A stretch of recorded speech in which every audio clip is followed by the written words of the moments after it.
বাপের উচিত সন্তানকে শিরক থেকে ফেরাবে, কিন্তু বাপই শিরক করে। তাহলে আমাদের করণীয় কি? করণীয় নাই।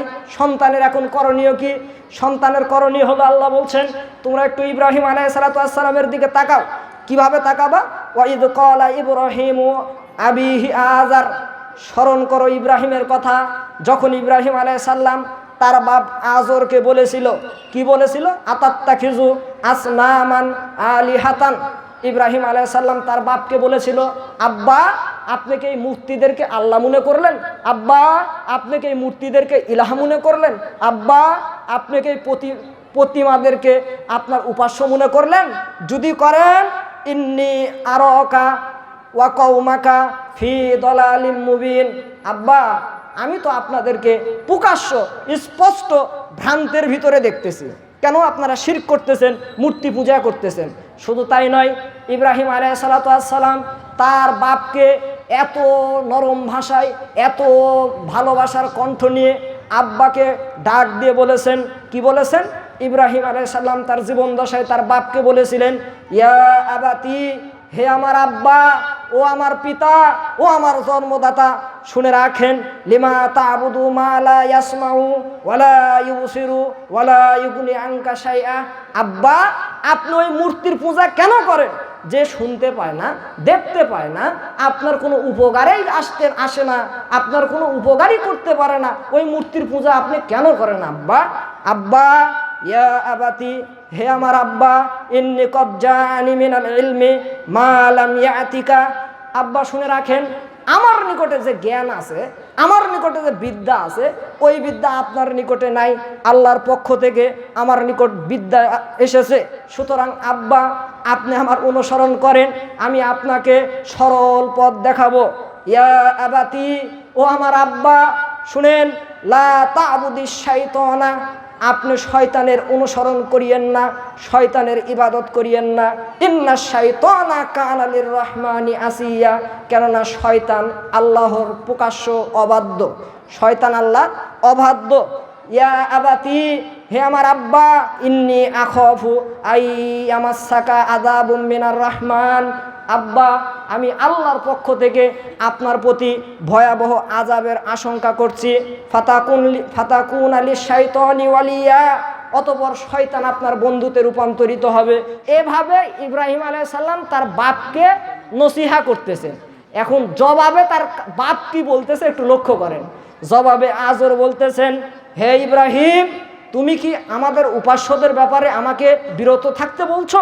তুমি কি এই মূর্তির পূজা করা থেকে আমাকে বিরত থাকতে বলছো?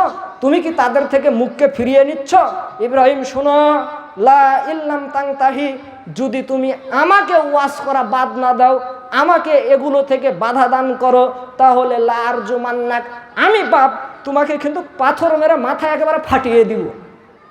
তার মানে ইব্রাহিম তার বাপকে তাওহীদের দাওয়াত দিচ্ছে, মূর্তি পূজা থেকে বিরত থাকতে বলছে। জবাবে তার বাপ কি বলতেছে? এই খবরদার আমাকে ওয়াজ শোনাতে আসিস না, ওয়াজ শোনাতে আসলে একেবারে পাথর মেরে লারজুমান্নাক, তোর মাথাকে একবারে ভেঙে চৌচির করে দিব।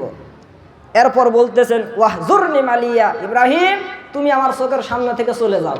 তার মানে ইব্রাহিম আলাইহিস সালাতু ওয়াস সালাম তার বাপকে শিরক থেকে বাঁচার কথা বললেন, কিন্তু তার বাপ শিরক থেকে বিরত হলো না, শিরকের উপর থেকেই মৃত্যুবরণ করলো।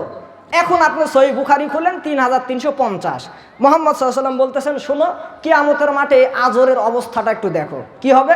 আল্লাহর নবী বলছেন, ইয়ালকা ইব্রাহিমু আবাহু আযার ইয়াউমাল কিয়ামা, কিয়ামতের মাঠে আজরের সাথে এই ইব্রাহিম আলাইহিস সালামের দেখা হয়ে যাবে।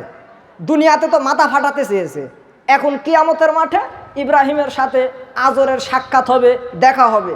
কিরকম অবস্থায় দেখা হবে?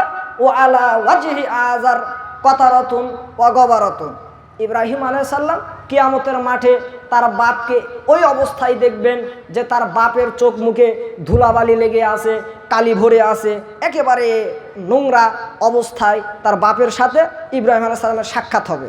তখন আযারকে লক্ষ্য করে ইব্রাহিম আলাইহিস সালাম বলবেন, আলাম আকুল্লাকা লা তাসিনি, আব্বা ওই যে দুনিয়া থেকে আমি আপনাকে নিষেধ করছিলাম না, মূর্তি পূজা করিয়েন না, মাজারে গিয়ে সেজদা দিয়েন না, পীরের নিকটে গিয়ে বায়াত পরে ইমান আমল নষ্ট করিয়েন না, এগুলো কি আমি আপনাকে দুনিয়াতে বলেছিলাম না? আপনি আজকে কিয়ামতের মাঠে এই অবস্থায় আছেন। তখন ইব্রাহিম আলাইহিস সালামের বাপ আজার বলবেন, ফালিয়াউমা লা আসিকা, বেটা ইব্রাহিম, দুনিয়াতে তোমার কথা তো শুনি নাই, আজকে কিয়ামতের মাঠে তুমি আমাকে যা বলবে আমি তোমার বাপ আজকে সেই কথাই মেনে নিব। তার মানে ঠেলার নাম কি? বাবাজি। দুনিয়াতে বললো হে ইব্রাহিম, পাথর মেরে মাথা ফাটিয়ে দিব, আর কিয়ামতের মাঠে বলতেছেন ইব্রাহিম আজকে তুমি যা বলবা তাই করব। তো বাপ যতই খারাপ হোক, বাপের প্রতি সন্তানের একটা টান আছে না নাই? অবশ্যই আছে। এখন বাপের এই অবস্থা দেখে কিয়ামতের মাঠে ইব্রাহিম আলাইহিস সালাম এ বলে দোয়া করবে, আল্লাহ আপনি তো আমাকে ওয়াদা করেছিলেন ইব্রাহিম কিয়ামতের মাঠে তোমাকে অপমানিত করব না, তোমাকে লাঞ্ছিত করব না, এ বলে তো আপনি আমার নিকট ওয়াদা করেছিলেন। তো এ বলে ওয়াদা করার পর ফাআইয়ু খিদইন আখাযা মিন আবি আবাদি, আপনি বললেন আমাকে কিয়ামতের মাঠে অপমানিত করবেন না। তো আজকে কিয়ামতের মাঠে কোটি কোটি অগণিত মানুষের সামনে আমার বাপের অবস্থা এরকম, তো এর থেকে অপমানের আর থাকতে পারে কি?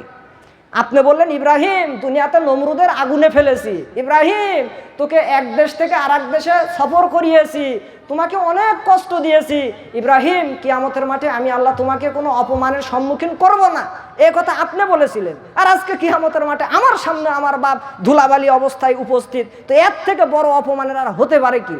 তখন আল্লাহ সুবহানাহু ওয়া তাআলা ইব্রাহিমের কথা শুনে বলবেন, ইব্রাহিম ইন্নী হারামতুল জান্নাতা আলাল কাফিরিন, তোমাকে অপমানিত করব না এ কথা ঠিক, আবার আমি আল্লাহ কোনো কাফেরকে জান্নাত দিব না এ কথাও ঠিক।